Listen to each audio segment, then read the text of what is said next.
নাটক যেমন শিল্প, ঠিক তেমনি পরিবর্তনের হাতিয়ার। সমাজ পরিবর্তন আন্দোলনে বরাবরই নাটক একটি গুরুত্বপূর্ণ ভূমিকা পালন করেছে। এই বিষয়টিকে বিবেচনায় রেখে অ্যাক্টিভিস্টরা বাংলাদেশ প্রত্যেক বছরই নিজেদের ক্যাপাসিটি ডেভেলপমেন্ট ইনিশিয়েটিভের পার্ট হিসেবে একটি থিয়েটার ফর চেঞ্জ নামে একটি ট্রেনিং করে থাকে।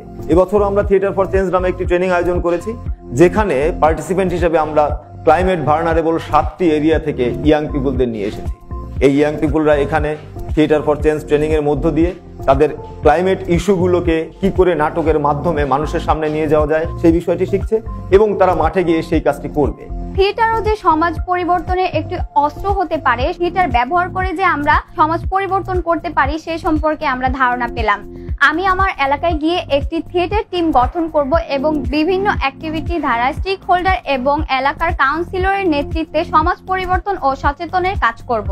আমি ওয়ার্কশপে শিখতে পেরেছি কিভাবে সমাজের প্রচলিত সমস্যাগুলোকে চিহ্নিত করে নাটকের স্ক্রিপ্ট তৈরি করা যায়, নাটক দিয়ে কিভাবে সমাধানের পথ তৈরি করা যায়, একটা নাটকের গল্প কিভাবে তৈরি হয় এবং সেই গল্পগুলো আমাদের জীবন থেকে নেওয়া, আমাদের কমিউনিটিতে যে গল্পগুলো আছে সেই গল্পগুলোকে কিভাবে আমরা সাজাতে পারি এবং যে সোশ্যাল ন্যারেটিভ গুলো আছে, লার্নিংটাকে কাজে লাগিয়ে আমরা কমিউনিটির যে প্রবলেমগুলো আছে সেটাকে অ্যাড্রেস করতে চাই। অ্যাডভোকেসি টুলস হিসেবে এই নাটককে ব্যবহার করতে চাই। অনেকেই বলে থাকি থিয়েটার হলো সমাজের দর্পণ, নাটক দিয়ে সমাজের চিত্র ফুটে ওঠে।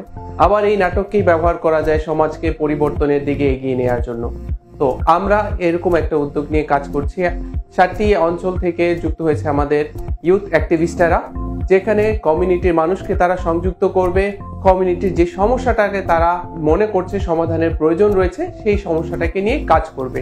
সো এটা মূলত উদ্দেশ্যটাই হচ্ছে একটা ক্যাপাসিটি বিল্ডিং এর একটা অংশ। তারা এইখান থেকে নিজেরা শিখে গিয়ে পরবর্তীতে যখন নিজেদের কর্মসূচির এলাকায় যাচ্ছে তখন আসলে সেখানে ওইখানকার ইউথদের নিয়ে আবার এই ধরনের কর্মসূচি গ্রহণ করবে এবং তাদের দক্ষতা উন্নয়ন করবে এবং সমাজ পরিবর্তনে তাদের একটা যে ভূমিকা, আর্টকে তারা ব্যবহার করতে পারবে। খুব দারুণ একটা কর্মসূচি হবে এটার মাধ্যমে।